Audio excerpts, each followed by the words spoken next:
No se puede pensar o concebir la vida cristiana, ni siquiera la misión, ni siquiera los impulsos que uno pueda tener como cristiano para llevar el mensaje de Jesús, lo que sea, sin pensar que todo esto es una vocación. No podemos saltear el llamado, la elección. Dios nos llama, Dios nos elige fundamentalmente a vivir con Él, a ser hombres y mujeres de Dios. Ahí empieza la cosa. Porque si no después caemos en un voluntarismo o en un activismo o en una cosa así, medio una creación que parece divina pero en realidad es puramente humana. Lo primero es Dios llama, Dios elige y nos elige para ser hombres de Dios, mujeres de Dios, para vivir iglesia. Esta es la primera nota, ¿no? Yo decía, bueno, vamos a hacer como una especie de cursito este mes de julio sobre el ser discípulos misioneros, o como se lo llama ahora, pero en realidad lo primero es esto. Cuando Dios elige a los profetas, por ejemplo, los elige de distintas circunstancias. El domingo que viene, por ejemplo, va a aparecer Amós, que era un sencillo pastor. Hoy Ezequiel, que pertenecía a la clase sacerdotal. Diferencia importante, pero después hay otros y otros y otros. Cada uno en el lugar que vive, cada uno en el oficio que tiene, son buscados por Dios y elegidos para ser hombres de Dios, para ser profetas. ¿Y cuál es la señal de que son profetas? Es de que tienen el Espíritu. Si uno ve, no vamos a hacer un análisis pormenorizado, pero si uno lee los profetas, todos se distinguen o se reconocen profetas de Dios porque tienen el Espíritu, a diferencia de los falsos profetas, que eran los profetas de la corte, que hasta estudiaban para ser profetas porque tenían que decir lo que quería el rey. A ellos, este mismo Ezequiel los llama perros mudos, que cuando entra el ladrón a la casa no ladran. Entonces, Ezequiel dice, un espíritu entró en mí, el Señor, esto es el principio del libro de Ezequiel, estamos en el capítulo 2, un espíritu entró en mí, Dios le dio el espíritu y lo hizo poner de pie. Ayer decía Marito, y esto la iglesia lo ha tomado también en la liturgia, en una continuidad también de la liturgia judía, de que esto de me hizo poner de pie es porque Dios me va a hablar, o porque Dios se me va a hacer presente.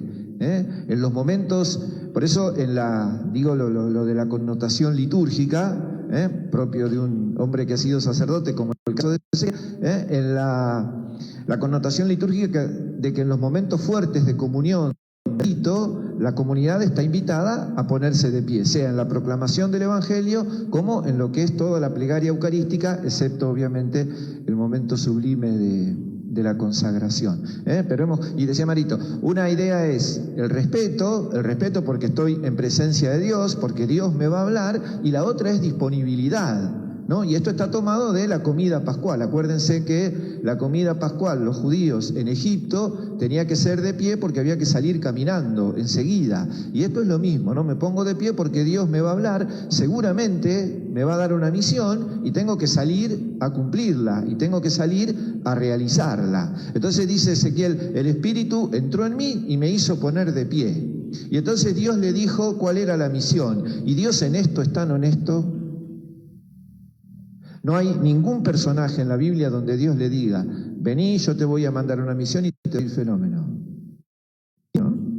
Ninguno. Y Ezequiel le dice, mirá, yo te mando a un pueblo que es rebelde, pero rebelde contra mí, le dice Dios, ¿no? El problema soy yo, lo mismo le había dicho Moisés, le dice a Samuel, el problema lo tienen conmigo, no es con vos, pero son rebeldes.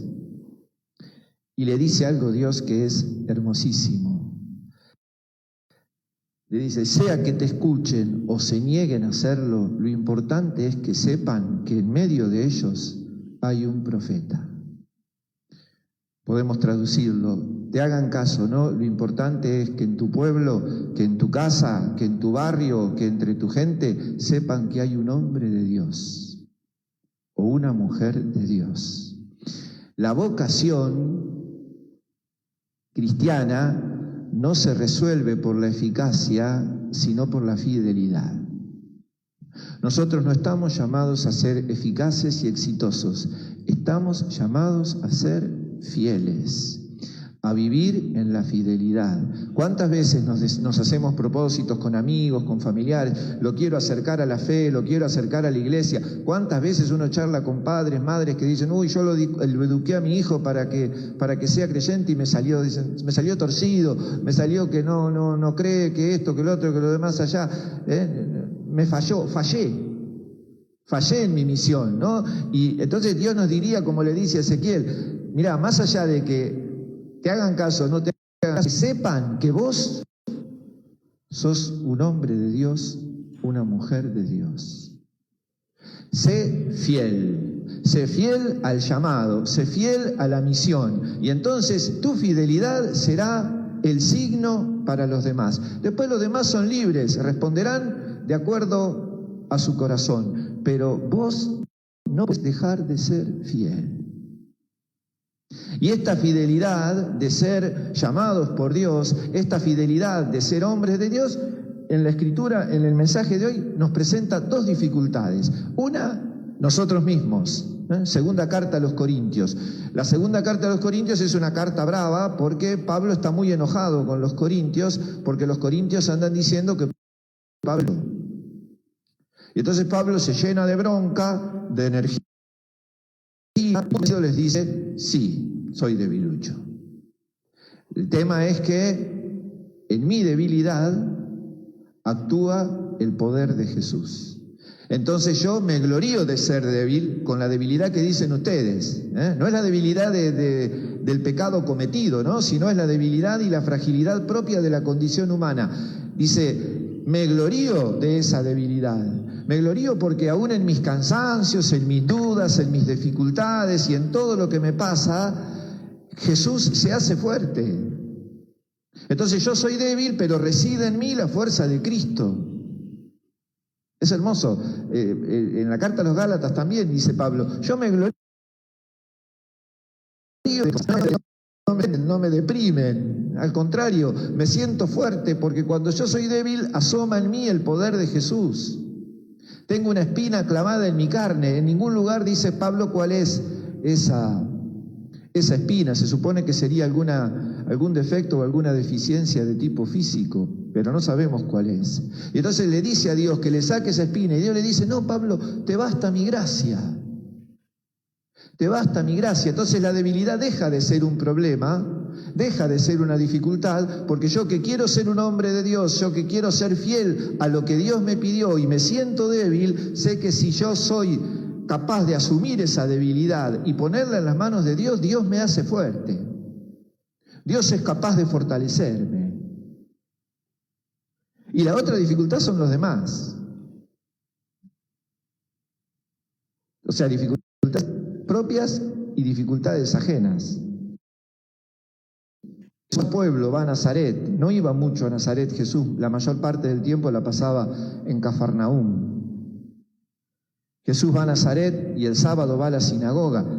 En el relato de Marcos solamente remarca las reacciones de la gente.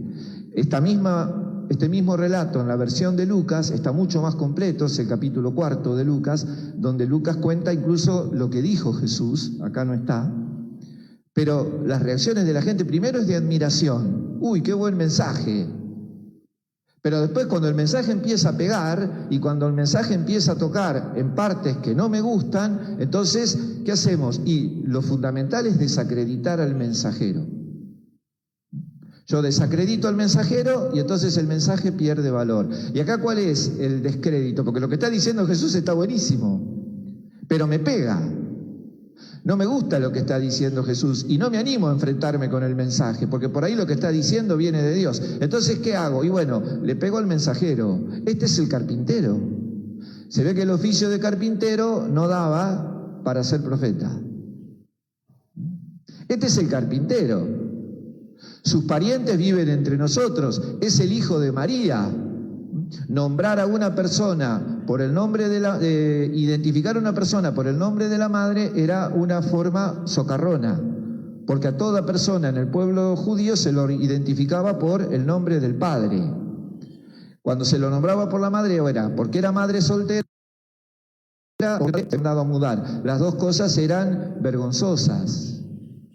Entonces, para desacreditarlo dicen que es carpintero, que los parientes lo conocen y viven entre ellos, y es el hijo de María. Esto es así, ¿no? Le pongo un cartel al que habla y entonces me distraigo del mensaje, porque el mensaje me duele, porque el mensaje me molesta. Esto fue con los profetas, esto le pasó a Jesús, esto le pasó a los apóstoles, esto sigue pasando hoy. El tema es que los que atacan así a Jesús son los creyentes de Nazaret. Los que estaban en la sinagoga son los creyentes de Nazaret. Y según Lucas, cuando termina toda esta situación, lo sacan a empujones de la sinagoga con intención de matarlo. Porque cuando el cartel no alcanza y el tipo sigue y sigue, entonces hay que ver la forma de sacárselo de encima. Y una vez que se lo sacó de encima, también se sigue, porque se destila todo un odio con mezcla de culpa y un montón de cosas que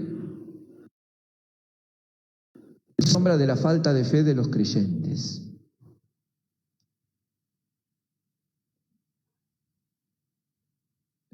Hemos sido elegidos por Dios para ser hombres de Dios, mujeres de Dios, profetas, en el sentido, insisto, no institucional que tenían los profetas de la corte, sino hombres y mujeres del Espíritu, capaces de hablar en nombre de Dios, capaces de ser instrumentos de Dios, con un montón de debilidades que si las asumimos nos hacen fuertes. Y sabiendo que en el mundo de hoy también vamos a tener, porque así lo anticipó Jesús, las dificultades venidas de aquellos que no aceptan el mensaje, que no aceptan a Jesús, que no aceptan el testimonio de Jesús. El tema es que tenemos que decidirnos, ¿qué hacemos? Porque la consigna no está en mejorar el discurso, la consigna no está en la elocuencia, la consigna no está en la ropa, la consigna no está en la ostentación de religión que hacemos, sino en la fidelidad. Si nosotros somos fieles a Dios, seremos hombres y mujeres de Dios, seremos fuertes en las debilidades y tendremos la integridad suficiente para responder a todo tipo de ataque, a todo tipo de crítica, a todo tipo de cuestionamiento, por el solo hecho de que somos seguidores de Jesús y de que hablamos en su nombre. Pidámosle al Señor en este día, pidámosle a un hermoso testigo de todo esto que fue San Vicente y que en su propia vida tuvo que hacer todo un camino de transformación para poder ser ese hombre de Dios que hoy la Iglesia y todos nosotros celebramos. Pidámosle a Jesús, pidámosle a San Vicente que nos den esa conciencia de que Dios nos llama y que quiere de nosotros los domingos siguientes nuestra misión sea simplemente testimoniar lo que creemos, lo que vivimos, lo que celebramos. Rezamos el credo.